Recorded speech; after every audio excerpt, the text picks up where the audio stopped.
Hello, book friends, and welcome back to the Sort of Truth podcast on the All the Things Podcast Network, the alcohol-fueled, chapter-by-chapter reread of the Sort of Truth series with a magical aid full of craft brew on the side. I'm Nate. And I'm Jade, and on this episode we are getting into Chapter 65 of Stone of Tears. But before we get into it, we are going to just real quick remind you guys that we are still doing the giveaway. That's for the final complete novel containing all of the Children of Dahara novels? I don't know. Is that how you say that? Novellas. Yeah, okay. Well, that big book. Yeah. I've actually had trouble with that. I'm just like, it's the Children of Dahara book? Yeah. Yeah, that sounds right. The big cool looking one. We are going to be giving away one of those. All we're asking you guys to do is send us what Terry has given to you in a message, whether that be on Facebook or Gmail or our text. We give you guys all of that information at the end of the show, so stick around and we'll give you all the how-tos. That's right. We've gotten a few more responses since the last episode. I'm happy to see them coming in. They're coming in fast, faster than I thought they would. And also some of them we've gotten are quite long. Yours doesn't have to be. But some of them are, because they have very detailed stories about, like, what Terry essentially means to them, or has given to them. That was more the point, but they're great. So keep them coming, everybody. We're really impressed so far, and I can't wait to get through this month so that we can give this thing away. Somebody's going to be really, really happy about it. So with that, let's move on to the chapter. So Richard is sitting in the woods with his sword across his knees, wearing the cape, right, from the Mriswith so he can be sneaky. That way, they don't know where he is. Right. Which is kind of funny, because the last time we talked about this, he was supposed to put little red ribbons, if I remember correctly, on the trees so that they could, like, locate him. Well, just Liliana. Not everybody, but if anyone else is looking and they go to the Hagen Woods, yeah, they're going to see it. Right. Did you leave those up there last time you were here? That's funny. Maybe we should follow these things. So the moon is up in the sky and the sun has set on him out there already. Because despite all the warnings, frickin' Liliana said he should.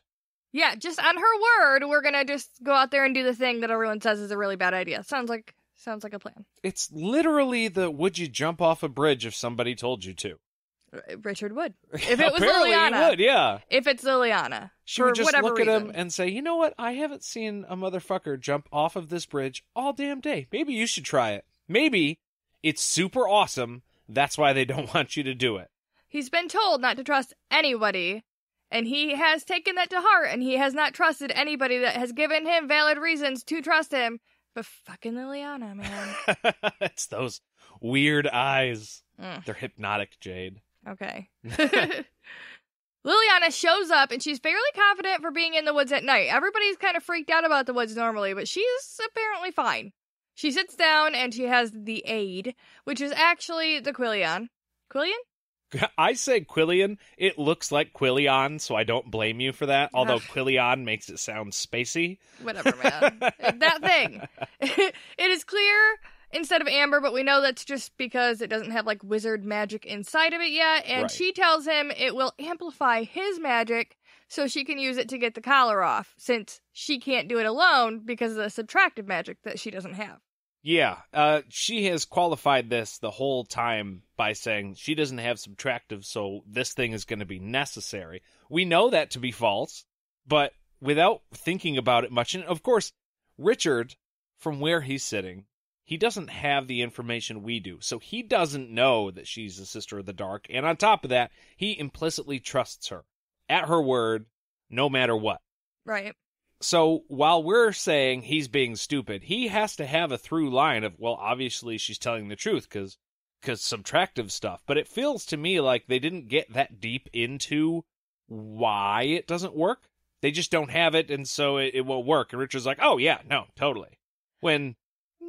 you don't know that for sure. I think he knows that none of them will even try. So he's done with them. But Liliana promised that she would try. So, okay, here we are trying. So just the fact that she'll try is enough for him to be like, well, at least there's somebody. Yeah, I think that's the thing. I think she keeps telling him the right thing, but in the right way, to where he's not suspicious that she's saying just the right thing to him. She's like explaining things in a way to get him to back off of things, but not in such a way that he thinks she's guiding him in that direction. So not in a way that she's like forcing his hand at all. Not forcing, right. But like you said, guiding him in that direction, but he's not aware that she's doing that. She's letting the thought come to him. So he's like, oh, hey, this is my idea. Why don't you use your orange rock? Yeah, like I think it's something along those lines. Like Richard is still definitely driving his own train, which I guess you don't really drive. Or do you? You conduct? You conduct a train. Matter of speaking, yeah. But I feel like she definitely has been saying the right things to him at the right times. She would be the tracks. Yes. Huh?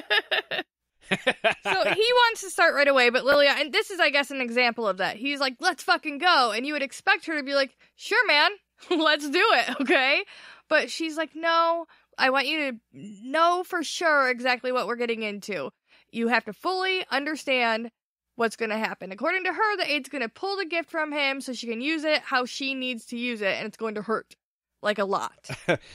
I thought this was a little funny. Like, it's not funny, but Richard says, oh, you're telling me that it might hurt? And she's like, oh, no. This is going to hurt a lot. It's going to cleave your soul. No big deal. We're still going to do it right here, just you and me, in the dark. But, yeah, get ready, bud. All of the warning sensors in your brain are going to be screaming at you that I'm doing something bad to you. Ignore every one of them. It's going to be totally fine, man. It'll be fine. She goes in depth at length about how much it's going to hurt him, and that's going to feel like his magic is being ripped from him and he's dying, but no matter how bad it gets, he has to endure, because if he pulls back, that will actually kill him. She's not killing him. That will kill him. And I feel like this is part of why he maybe believes her, because she says things like this, that's like, oh, well, if she was actually trying to kill me, then why would she be doing all these, like, qualifying things that would make me not want to be doing it? Right. Just enough of the actual truth, so if he looks into it, it'll come up right. Yeah. But yeah, this was interesting because she's telling him that, hey, you're gonna not want to do this because any natural person, or even Richard with all of his capabilities, isn't gonna want to do this because it is actually killing him. It is actually pulling the gift from him. He just won't know that. Yeah. And Richard being Richard, this is what I was thinking of. He knows that there's a test of pain, whether it's through the sisters or through Zed. Zed has talked to him just a little bit about that, but like, this is just one of those things that a wizard has to go through. So in the back of my mind, I'm thinking he might just go along with this because, of course, there's a test of pain. Like, I've expected this. Okay, that makes some sense. Because I was just like, why are you not getting a little bit suspicious? Like, well, you know what? Can we get Warren? Like, he's my buddy.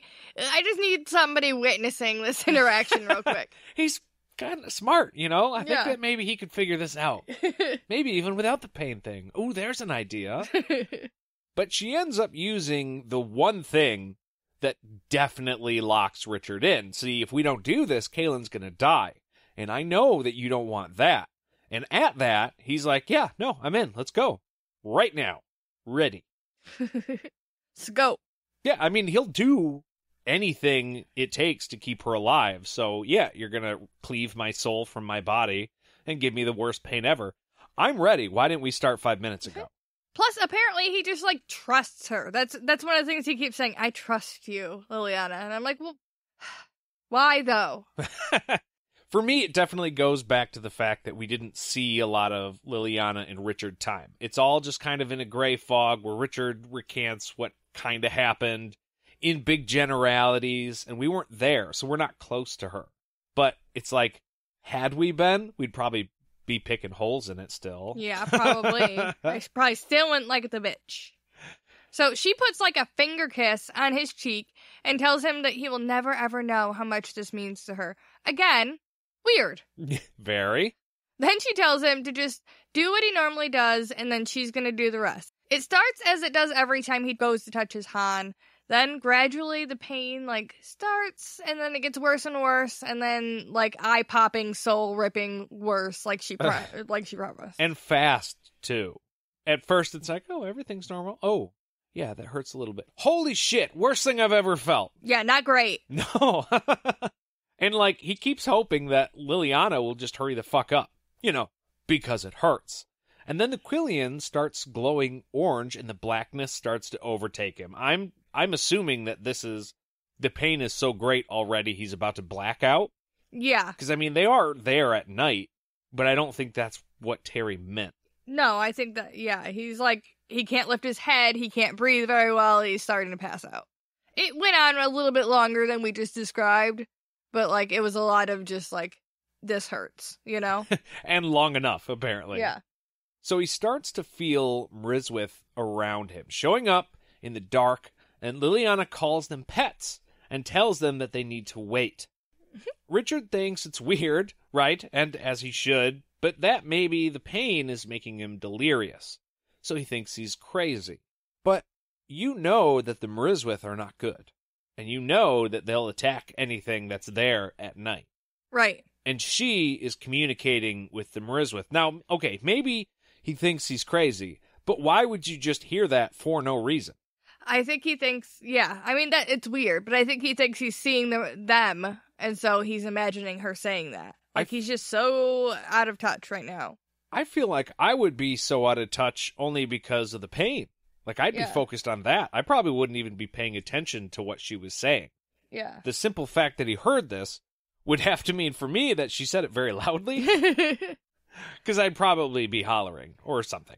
Yeah. Well, Richard feels the breath of what I'm assuming is a Namble next on his neck. So he thinks he's going to die, and that's why she's having them back off for now. But quickly remembers Liliana said he's going to feel that way, so there's no need to worry. Oh, so it's fine. Like, yeah, it's no big deal. Like, she's controlling these. He's just he's hallucinating, okay? It's fine.